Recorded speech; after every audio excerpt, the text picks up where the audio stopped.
About external treatment. External treatment में मैंने 3 methods बताए थे। एक तो बताया था lime soda method, second is zeolite method and third is ion exchange method. तो आज जो हम पढ़ने वाले हैं, सबसे पहले लाइम सोडा मेथड के बारे में पढ़ेंगे।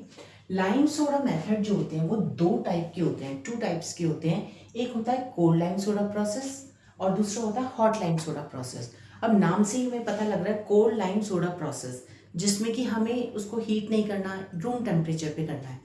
और hot lime soda process, this one is hot lime soda process, जिसको शॉर्ट में हम LS भी बोलते हैं, लाइम सोडा। तो LS method, this is hot lime soda method और ये है कोल्ड लाइम सोडा मेथड। तो लाइम सोडा मेथड क्यों बोल रहे हैं? क्योंकि इसमें लाइम और सोडा यूज कर रहे हैं। लाइम का मतलब क्या होता है? Calcium hydroxide. एक तो हम कैल्शियम हाइड्रोक्साइड यूज कर रहे हैं और सोडा मीन्स सोडियम कार्बोनेट। ये 2 केमिकल हम यूज करेंगे, calcium hydroxide and sodium carbonate. ये 2 केमिकल्स हम लाइम सोडा मेथड में यूज करते हैं और इसीलिए इसको हम बोलते हैं लाइम सोडा मेथड। और शॉर्ट में कई बार हम इसको बोलते हैं LS method, L for lime, soda, S for soda. So LS method, कई बार एग्जाम में what is LS method explain in detail with diagram. तो अब जब हमें यही नहीं पता कि LS मेथड क्या होता है, हमें लाइम सोडा मेथड तो पता है बट LS मेथड नहीं पता, तो हमें इसकी शॉर्ट फॉर्म भी पता होनी चाहिए कि लाइम सोडा मेथड ही LS मेथड होता है। और लाइम सोडा मेथड क्यों कहते हैं? क्योंकि हम इसमें lime that is calcium hydroxide और soda that is sodium carbonate use करते हैं। अब इसमें जो लाइम सोडा मेथड होता है वो 2 टाइप का होता है, एक तो कोल्ड लाइम सोडा मेथड और दूसरा होता है hot lime soda method. Cold lime soda method का मतलब ये है कि हम रूम टेम्परेचर पे कर रहे हैं, उसको गर्म नहीं कर रहे। और हॉट लाइम सोडा मेथड का मतलब है इसको एक पर्टिकुलर टेम्परेचर पे हम इसको हीट करेंगे और वो टेम्परेचर कितना है? 90 to 100 डिग्री। ये टेम्परेचर याद होना चाहिए, ये टेम्परेचर सबको याद होना चाहिए। एग्जाम में यदि आ जाता है तो हमें यदि टेम्परेचर ही नहीं पता तो हम आगे कैसे उसको बताएंगे? ठीक है, तो ये 90 to 100 डिग्री सेंटीग्रेड टेम्परेचर पे हम इसको हीट करते हैं और फिर सॉफ्टनिंग मेथड करते हैं। उसमें जो भी इम्प्योरिटीज प्रेजेंट होती है वाटर में उसको हम रिमूव करते हैं। तो सबसे पहले हम देखते हैं कि कोल्ड लाइम सोडा प्रोसेस में हो क्या रहा है। ये एक कंटेनर है जिसको हम आउटर चैम्बर बोलते हैं और एक इसी के अंदर दूसरा चैम्बर है जिसको हम इनर चैम्बर बोल रहे हैं। तो ये चैम्बर है, इसके अंदर एक और चैम्बर है और उस इनर चैम्बर के अंदर जो है वो है स्टरर। ये देखो, ये जो है ये स्टरर है, ये मोटर कनेक्ट है, स्टरर है। और ये जो स्टरर है, इस स्टरर में ये पैडल्स हैं, ये जो है ये है पैडल्स, स्टरर पैडल्स। तो ये जो है ये पैडल्स है और इन पैडल्स का क्या काम होगा? इन पैडल्स का ये काम होगा कि जैसे ही वाटर को हम इस कंटेनर में लेंगे, इस चैम्बर में लेंगे, तो वो क्या करेगा? इसको स्टर करेगा जिससे कि रिएक्शन प्रॉपरली हो। तो ये जो है ये है पैडल्स। बहुत इंपॉर्टेंट रोल होता है इसका, पैडल्स का। यदि ये पैडल्स नहीं होंगे ना स्टरर में तो क्या होगा? मिक्सिंग नहीं हो पाएगी।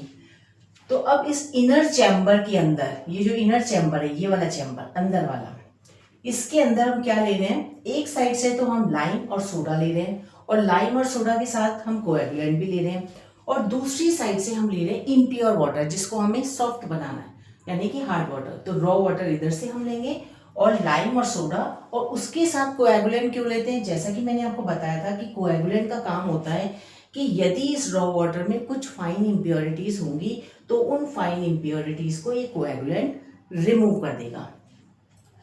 अब जैसे ही हमने लाइम और सोडा इधर लिया और रॉ वाटर इधर से लिया, ये जो स्टरर है ये रोटेट करेगा। तो इससे क्या होगा? लाइम और सोडा जो है वो हार्ड वाटर में जो भी इम्प्योरिटी प्रेजेंट है उससे अच्छे से रिएक्शन करेगा और प्रेसिपिटेट बनाएगा। यहाँ पे रिएक्शन, ये जो वाटर है इसमें यहाँ पे रिएक्शन होगी, बहुत फास्ट रिएक्शन होगी और रिएक्शन के बाद क्या होगा? प्रेसिपिटेट बनेंगे। वो precipitate with gravity settle down at the bottom, यहाँ पे नीचे सेटल डाउन हो जाएंगे, जिसको हम बोलते हैं सेडिमेंटेड स्लज। और यहाँ से हम स्लज आउटलेट से बाहर निकाल लेंगे। अब जो वाटर है वो यहाँ से जाएगा, ठीक है, ऊपर की डायरेक्शन में जाएगा। और ये जो प्लेट, ये जो मेम्ब्रेन है, ये है वुड फाइबर फिल्टर।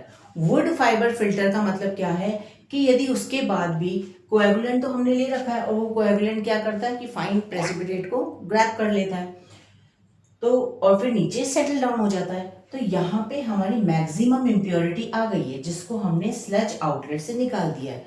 बट उसके बाद यदि वाटर ऊपर जाता है और यदि कोई फाइन इम्प्योरिटी रह जाती है, तो उन फाइन इम्प्योरिटी, उस वाटर जब इस वुडन फाइबर फिल्टर से पास होता है, इस मेम्ब्रेन से पास होता है, तो बची हुई कुछ कोलॉइडल इम्प्योरिटीज जो होती है वो भी यहाँ पे चिपक जाती है, ठीक है, और स्टिक हो जाती है, और फाइनली हमें प्योर वाटर मिल जाता है, फिल्टर्ड सॉफ्ट वाटर, ठीक है। तो यहाँ से हमने लाइम सोडा लेंगे, इधर से रॉ वाटर लेंगे, दोनों की मिक्सिंग होगी, रिएक्शन होगी, और फिर प्रेसिपिटेट बनेंगे जो कि यहाँ से नीचे से निकल जाएंगे स्लज आउटलेट से।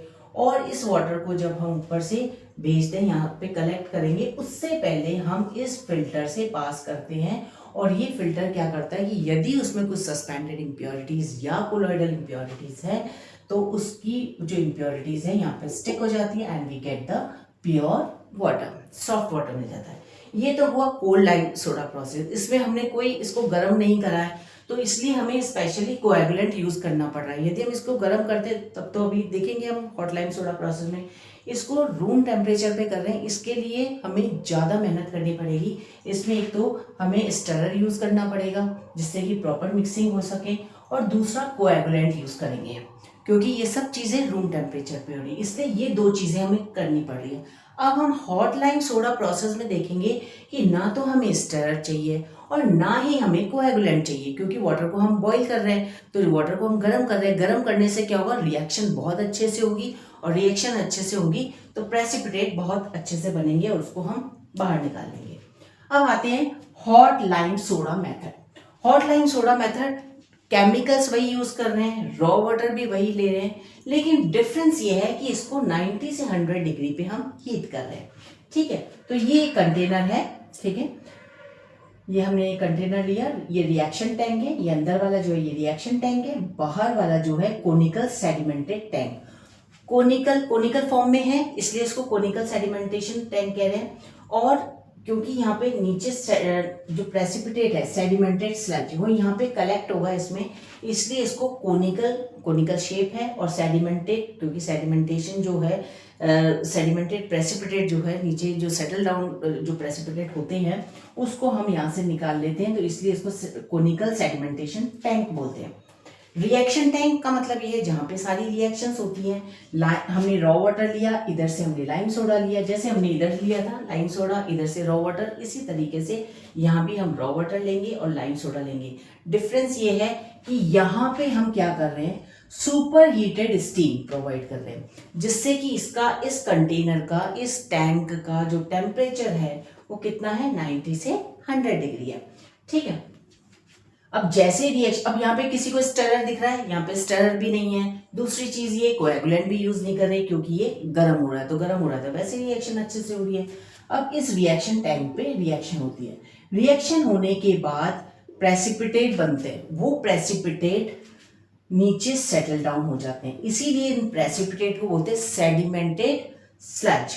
ओके, अब ये जो प्रेसिपिटेटेड स्लज, ये यहाँ से हम स्लज आउटलेट से बाहर निकाल लेंगे, और जो वाटर हमें मिलेगा, ये जो वाटर है, अब इस वाटर को हम यहाँ से पास करेंगे। जैसे हमने यहाँ पे फिल्टर यूज करा था, वुडन फाइबर फिल्टर यूज करा था, यहाँ पे हम और अच्छी क्वालिटी का यूज कर रहे हैं कि ये जो जैसे ही वाटर को हम पास करेंगे तो कलेक्ट करने से पहले हम क्या करेंगे, यदि उसमें कुछ फाइन इम्प्योरिटीज है तो उसके बाद उस इम्प्योरिटी को रिमूव करने के लिए हमने इसको सैंड फिल्टर से पास किया। सैंड फिल्टर सबको पता है, हमने फिल्ट्रेशन मेथड में पढ़ा था।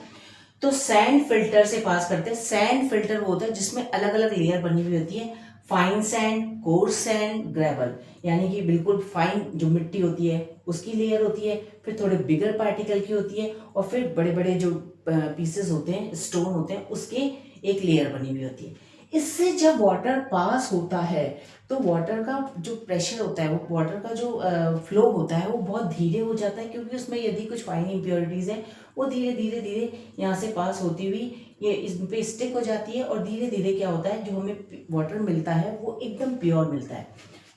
तो जो वाटर मिलेगा वो एकदम प्योर सॉफ्ट वाटर हमें मिलेगा, क्योंकि उसमें यदि कुछ इम्प्योरिटीज थी that will stick on these beds and we get the pure water. Okay, आपको ये कहे कि इन दोनों मेथड में से कौन सा वाला बढ़िया मेथड है, कौन सा बेटर मेथड है, cold lime soda method better है या हॉट लाइम सोडा मेथड है, तो कौन सा वाला होना चाहिए, हॉट लाइम सोडा मेथड। क्योंकि यदि हम कोई चीज गर्म करते हैं तो रिएक्शन उसमें अच्छे से होती है as compare to cold process, means room temperature. कोई हम रिएक्शन कर रहे हैं रूम टेम्परेचर पे, एक हम कर रहे हैं उसको एक पर्टिकुलर टेम्परेचर पे, तो रिएक्शन फास्ट किस में होगी, जिसमें हम उसको एक पर्टिकुलर टेम्परेचर पे हीट कर रहे हैं।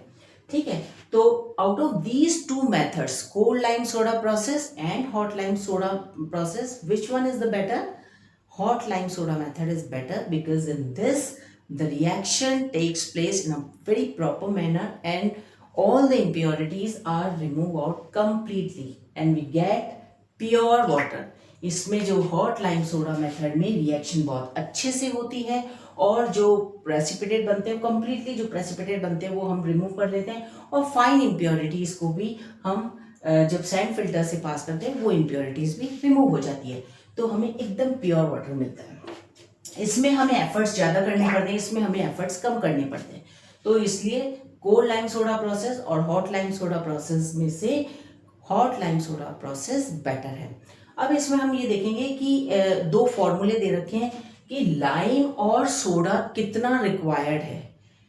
कोई भी हम वाटर ले रहे हैं उसमें हमें कितना लाइम लेना चाहिए, कितना सोडा लेना चाहिए, उसके दो फॉर्मूले हैं जो अभी हम देखने वाले हैं। क्योंकि ये जो दो फॉर्मूले हैं, लाइम रिक्वायरमेंट और सोडा रिक्वायरमेंट, इससे हम न्यूमेरिकल करने वाले हैं, और एग्जाम में एक क्वेश्चन जरूर आता है लाइम सोडा पे, या तो इसका थ्योरी क्वेश्चन पूछ लिया जाता है या फिर इसका न्यूमेरिकल आता है। तो ये हर बार रिपीट होता है, आरटीओ एग्जाम में 2024 में भी आया है, 23 में भी आया है, 22 में भी आया है, तो ये रिपीटेडली ये क्वेश्चन आया है। So this question is very important, lime soda method. तो अभी हम इसका फॉर्मूला और देखते हैं। अब ये जो है ये रिएक्शंस हैं, जैसे ही हमने लाइम और सोडा वाटर में ऐड किया था तो क्या क्या रिएक्शन हुई थी। अब दिखने में तो बहुत कॉम्प्लिकेटेड दिख रही है, बट अभी मैं एक बहुत सिंपल तरीका बताती हूँ जिससे आपको ये याद रहेगा कि ये रिएक्शन हो कैसे रही है, और इसमें जो एंड प्रोडक्ट, यदि आपको ये पता है कि एंड प्रोडक्ट क्या बनना चाहिए तो ये बहुत इजी होने वाली है आपके लिए रिएक्शन। और जब एग्जाम में आएगी लाइम सोडा मेथड पूछा जाएगा तो एटलीस्ट आपको ये चार रिएक्शन लिखनी चाहिए। ये चारों रिएक्शन आप लिखते हो कि भाई लाइम और सोडा जब वाटर में रिएक्ट हो रहा है, तो वाटर के साथ रिएक्ट हो रहा है, तो क्या क्या रिएक्शंस हो रही है, तो ये चार रिएक्शंस बहुत इंपॉर्टेंट है। इसमें एक चीज बस ध्यान रखने वाली बात है कि कैल्शियम जो है उसका एंड प्रोडक्ट कैल्शियम कार्बोनेट बनना चाहिए, यानी कि कैल्शियम कार्बोनेट जो है वो कैल्शियम कार्बोनेट की फॉर्म में प्रेसिपिटेट होगा, रिमूव होगा, और जो मैग्नीशियम है वो मैग्नीशियम हाइड्रोक्साइड, जब तक प्रेसिपिटेट मैग्नीशियम हाइड्रोक्साइड के प्रेसिपिटेट नहीं बन जाते तब तक रिएक्शन चलेगी। ठीक है, तो कैल्शियम को तो हम कौन सी फॉर्म में हमें रिमूव करना है, कैल्शियम कार्बोनेट की फॉर्म में, और मैग्नीशियम को कौन सी फॉर्म में रिमूव करना है, मैग्नीशियम हाइड्रोक्साइड की फॉर्म में। अब इसमें नंबर, सबसे पहले हम जैसे ही हमने लाइम और सोडा उसमें ऐड करा तो क्या क्या चीजें हुई, कैल्शियम कार्बोनेट, ये कैल्शियम बाइकार्बोनेट, ये जो कैल्शियम बाइकार्बोनेट है जो वाटर में प्रेजेंट है उसको वो किससे रिएक्ट कर रहा है, लाइम से। इसमें 1 मोल ऑफ लाइम चाहिए, 1 मोल ऑफ लाइम, 1L, यानी कि 1 मोल ऑफ लाइम। यदि इसकी रिक्वायरमेंट हमें याद रहे तो ये रिएक्शन हम अपने आप बना सकते हैं। 1 मोल लाइम का चाहिए, तो क्या होगा, कैल्शियम बाइकार्बोनेट, सबसे पहले ये है दोनों टेम्पररी हार्डनेस, और फिर ये दोनों है परमानेंट हार्डनेस। तो पहले हम देखते हैं टेम्पररी हार्डनेस को हम कैसे रिमूव कर रहे हैं और इसमें कितना लाइम और सोडा चाहिए।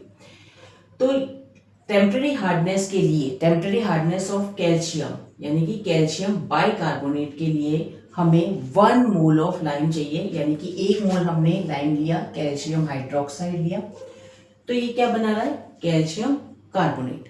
ये कैल्शियम कार्बोनेट यानी कि हमें तो कैल्शियम कार्बोनेट की फॉर्म में चाहिए था, यानी कि फाइनल प्रोडक्ट बन चुका है। ठीक है, तो इसका मतलब इसके आगे रिएक्शन नहीं होगी, तो ये जो है ये फाइनल प्रोडक्ट है। ठीक है, तो यानी कि permanent temporary hardness of calcium remove करने के लिए 1 मोल ऑफ लाइम चाहिए, तो 1 मोल ले लिया हमने और ये कन्वर्ट हो गया, इसका एंड प्रोडक्ट कैल्शियम कार्बोनेट ही बनना चाहिए। कैल्शियम कार्बोनेट में हमें कैल्शियम को रिमूव करना है, तो ये प्रोडक्ट बन चुका है। अब दूसरा, यानी ये चीज याद रखनी है कि कैल्शियम को कौन सी फॉर्म में रिमूव करना है, कैल्शियम कार्बोनेट की फॉर्म में, और मैग्नीशियम को कौन सी फॉर्म में रिमूव करना है, मैग्नीशियम हाइड्रोक्साइड की फॉर्म में। तो कैल्शियम, तो ये कैल्शियम कार्बोनेट में कन्वर्ट हो गया। अब मैग्नीशियम, जो टेम्पररी हार्डनेस ऑफ मैग्नीशियम है उसको कौन से कैसे रिमूव करेंगे, क्योंकि ये मैग्नीशियम हाइड्रोक्साइड की फॉर्म में आना चाहिए, तो हमें इसमें क्या करना पड़ेगा, इसके लिए हमें 1 मोल ऑफ लाइम और दूसरी बार में भी 1 मोल ऑफ लाइम यानी कि 2L चाहिए। इसमें 1L चाहिए था, इसमें 2 mole of lime. L means lime. So magnesium bicarbonate, ये टेम्पररी हार्डनेस है मैग्नीशियम की, ये कैल्शियम हाइड्रोक्साइड से रिएक्ट करके इसने क्या बनाया, magnesium carbonate plus calcium carbonate और H2O। अब देखो कैल्शियम तो कैल्शियम कार्बोनेट में होना चाहिए, लेकिन मैग्नीशियम हाइड्रोक्साइड में रिमूव होगा, तो क्या यहाँ पे मैग्नीशियम हाइड्रोक्साइड आया भी नहीं आया, यानी कि रिएक्शन एक और स्टेप में चलेगी। तो magnesium carbonate then again react with lime, क्योंकि हमने बोला था ना 2 मोल, तो अभी तो एक ही मोल यूज हुआ है, अब एक मोल और बचा हुआ है, तो magnesium carbonate when react with lime then it form magnesium hydroxide. ये इसका फाइनल प्रोडक्ट है। तो मैग्नीशियम को मैंने क्या बोला था, मैग्नीशियम हाइड्रोक्साइड में रिमूव करना है, मैग्नीशियम हाइड्रोक्साइड बन गया। ठीक है, टेम्पररी हार्डनेस कैसे रिमूव करनी है ये पता लग गया। अब परमानेंट हार्डनेस को रिमूव करने के लिए हमें क्या करना है। परमानेंट हार्डनेस वो होती है, जैसे कि मैंने बताया था, कैल्शियम क्लोराइड, सल्फेट, नाइट्रेट, ये सब होती है परमानेंट हार्डनेस ऑफ कैल्शियम। इसी तरीके से परमानेंट हार्डनेस ऑफ मैग्नीशियम क्या होगी, magnesium chloride, magnesium sulphate, magnesium nitrate, many more, जो कि इजीली रिमूव नहीं होती। अब ये जो परमानेंट हार्डनेस है उसके लिए हमें क्या चाहिए, इस कैल्शियम को हमें कैल्शियम कार्बोनेट में कन्वर्ट करना है, तो हमने 1 मोल ऑफ सोडा लिया, ये है soda, sodium carbonate. Sodium carbonate को लेंगे तो यहां से ये बन गया कैल्शियम कार्बोनेट, और 2 मोल ऑफ NaCl से कोई वाटर हार्ड नहीं होता। ठीक है, तो कैल्शियम कार्बोनेट, यानी कि इसके लिए हमें 1 मोल ऑफ सोडा 1S। ठीक है, तो बुक्स में एक टेबल भी दे रखी है, उसमें ये दे रखा है कि टेम्पररी हार्डनेस ऑफ कैल्शियम को रिमूव करने के लिए 1L चाहिए, तो यहाँ पे देखो 1L है। मैग्नीशियम को रिमूव करने के लिए 2L चाहिए, तो 2 मोल लिए, एक बार एक ले लिया, फिर दोबारा चली रिएक्शन, तो फाइनल प्रोडक्ट बन गया। यानी कि ये और दिस रिक्वायरमेंट, ये 2 चीजें याद रहेंगी कि एंड प्रोडक्ट क्या बनना चाहिए जिससे कि वो रिमूव हो जाए, और कितना मोल रिक्वायर्ड है लाइम का और सोडा का। तो परमानेंट हार्डनेस ऑफ कैल्शियम के लिए हमने 1 मोल ऑफ सोडा लिया, यानी कि 1S, ये इसकी रिक्वायरमेंट है। तो कैल्शियम कार्बोनेट में कन्वर्ट हो गया, ये प्रेसिपिटेट है, रिमूव हो जाए। अब बात करते हैं परमानेंट हार्डनेस ऑफ मैग्नीशियम। जैसे हमने एक कोई एग्जांपल ले लेते हैं, मैग्नीशियम क्लोराइड लिया सपोज करो, तो इसके लिए हमें क्या चाहिए, 1 मोल ऑफ लाइम L+S चाहिए। अब देखो ये चीज याद है ना आपको, L+S, यानी कि सबसे पहले लाइम से रिएक्शन होगी, तो मैग्नीशियम क्लोराइड पहले लाइम से रिएक्ट करेगा, तो मैग्नीशियम हाइड्रोक्साइड, तो यानी कि फाइनल प्रोडक्ट तो बन गया, मैग्नीशियम हाइड्रोक्साइड ही बनना चाहिए। लेकिन हमें साइड प्रोडक्ट भी देखना पड़ेगा कि इसके साथ में कोई ऐसा प्रोडक्ट तो नहीं बन रहा जो कि हार्डनेस शो कर रहा है। तो इसके साथ क्या बन गया, देखो मैग्नीशियम हाइड्रोक्साइड, ये तो बन गया, लेकिन ये जो चीज है इसकी वजह से ये कैल्शियम क्लोराइड जो कि हार्डनेस शो करता है। ठीक है, हार्डनेस शो करता है। ठीक है, तो अब इस कैल्शियम क्लोराइड को रिमूव करने के लिए क्या करना पड़ेगा, हमने यहाँ पे क्या लिया था, 1 मोल ऑफ सोडा, तो यहाँ पे भी क्या है, L तो हमने ले लिया, अब S, जिससे कि ये जो कैल्शियम क्लोराइड है ये किस में कन्वर्ट हो जाए, कैल्शियम कार्बोनेट में। तो calcium chloride plus Na2CO3 that is soda, तो ये कैल्शियम कार्बोनेट में। तो क्या बताया था कि कैल्शियम जो है वो कैल्शियम कार्बोनेट की फॉर्म में रिमूव होगा और मैग्नीशियम जो है वो मैग्नीशियम हाइड्रोक्साइड की। तो यहाँ जाके रिएक्शन कंप्लीट हुई है। तो ये चारों रिएक्शन याद करने का तरीका यही है कि हमें ये पता होना चाहिए कि कैल्शियम कौन सी वाली फॉर्म में रिमूव होगा, कैल्शियम कार्बोनेट की फॉर्म में, और मैग्नीशियम कौन सी फॉर्म में रिमूव होगा, मैग्नीशियम हाइड्रोक्साइड की फॉर्म में। तो ये दो चीजें याद रखनी है। और कितने मोल चाहिए, इसका सीक्वेंस यही होना चाहिए, temporary hardness of calcium, temporary hardness of magnesium, then permanent hardness of calcium and permanent hardness of magnesium. ठीक है, अब ये चारों चीजें यदि याद रहेंगी, इसी सीक्वेंस में हम रखेंगे 1L 2L 1S L plus S। तो ये रिक्वायरमेंट और ये दो चीजें हमें याद है तो हम रिएक्शन अपने आप बना सकते हैं। ठीक है, अब ये जो है ये फॉर्मूला है लाइम रिक्वायरमेंट और सोडा रिक्वायरमेंट। जो हमने पूरा अभी मेथड देखा, एक्सपेरिमेंट देखा जिसमें हमने लाइम और सोडा लिया था कंटेनर में, टैंक में, तो कितना लाइम हमें लेना है और कितना सोडा हमें लेना है उसको हमने कैलकुलेट करके ये एक फॉर्मूला आया है। ठीक है, रिएक्शन हमने एक्सपेरिमेंट देख लिया, रिएक्शन क्या हुई है टैंक के अंदर वो हमने देख ली। अब हमें न्यूमेरिकल में ये काम में आने वाला है कि यदि आयंस दे रखे हैं, सो टेम्पररी हार्डनेस ऑफ कैल्शियम दे रखी है, परमानेंट हार्डनेस ऑफ मैग्नीशियम उसमें न्यूमेरिकल में दे रखा है, तो जो वैल्यूज दे रखी होंगी उन वैल्यूज की वजह से कितनी हार्डनेस आ रही है वो वैल्यू निकाल कैलकुलेट करके इस फॉर्मूले में रखेंगे और फिर हम ये पता करेंगे कि कितना लाइम चाहिए और कितना सोडा चाहिए। तो लाइम रिक्वायरमेंट कि वाटर के अंदर हमें कितना लाइम चाहिए उसका ये फॉर्मूला है 74/100। ये याद रखना पड़ेगा सबको। 74 is the molar mass of lime and 100 is the molar mass of calcium carbonate. अब ये कैल्शियम कार्बोनेट कहाँ से आया, तो हम शुरू से ही हमने ये पढ़ रहे हैं कि जो हार्डनेस हमें फाइंड आउट करनी है वो कौन सी वाली टर्म्स में फाइंड आउट करनी है, कैल्शियम कार्बोनेट की टर्म्स में। ठीक है, तो कैल्शियम कार्बोनेट की टर्म्स में हम फाइंड आउट कर रहे हैं। क्यों फाइंड आउट कर रहे हैं, क्योंकि सबसे पहले यही एक ऐसा प्रेसिपिटेट है जो सबसे पहले ये बताता है कि वाटर हार्ड है। तो इसलिए हम 100, ये जो 100 आया है ये है molar mass of calcium carbonate 74/100। और ये जो ब्रैकेट में जितने भी आयंस है ये वो आयंस है जो लाइम जो है रिमूव करता है। जितने भी आयंस को रिमूव करता है जिनके साथ रिएक्शन होके प्रेसिपिटेट बनते हैं और ये लाइम रिमूव करता है उस वाटर से, वो सारे आयंस इसमें आ गए हैं। Temporary hardness of calcium ion 2 into temporary hardness of magnesium. अब ये 2 फैक्टर कहाँ से आया, 2 का मतलब है इसमें 2 मोल लाइम चाहिए। ठीक है, इसमें 1 मोल ऑफ लाइम चाहिए। फिर उसके बाद और कौन कौन सी हार्डनेस को रिमूव करता है वाटर में से, permanent hardness of magnesium, iron, aluminium, और यदि उसमें डिजोल्व गैसेस है जैसे कार्बन डाइऑक्साइड तो उसको भी रिमूव करता है, इसलिए फॉर्मूले में ये भी आ रहा है। फिर यदि उसमें एच आयन होंगे, यदि वाटर एसिडिक होगा तो उस केस में एच आयन को भी रिमूव करता है, बाइकार्बोनेट आयन को भी रिमूव करता है। और ये है सोडियम एल्यूमिनेट, यदि हमने वाटर में सोडियम एल्यूमिनेट है तो वो क्या करता है, माइनस इसलिए है क्योंकि ये इसमें जो हाइड्रोक्साइड आयन है ये हाइड्रोक्साइड आयन देता है, तो एक्स्ट्रा हाइड्रोक्साइड आयन देता है जिसकी वजह से हमें इसको माइनस से रिप्रेजेंट करना पड़ता है। तो लाइम रिक्वायरमेंट इज दिस, ये जो सारे आयंस है इसको रिमूव करता है लाइम, इसलिए ये फॉर्मूले के अंदर है। ठीक है, 74/100 and this you have to learn this formula. Similarly soda requirement के लिए कि कितना सोडा चाहिए, सोडियम कार्बोनेट कितना चाहिए वाटर को प्योर करने के लिए, तो 106 is the molar mass of soda का मोलर मास है, सोडियम कार्बोनेट का मोलर मास है 106 डिवाइडेड बाय 100 क्योंकि हम कैल्शियम कार्बोनेट की टर्म्स में फाइंड आउट कर रहे हैं, 106 डिवाइडेड बाय 100। और सोडियम कार्बोनेट ने कौन कौन से आयंस को रिमूव करा है प्रेसिपिटेट की फॉर्म में, वो सारे आयंस इसमें आ जाएंगे। ठीक है, तो ये फॉर्मूला जो है ये दोनों फॉर्मूले याद रखने पड़ेंगे क्योंकि अब जब हम न्यूमेरिकल करेंगे उस न्यूमेरिकल में ये फॉर्मूला काम में आने वाला है। तो ये हुआ पूरा लाइम सोडा मेथड।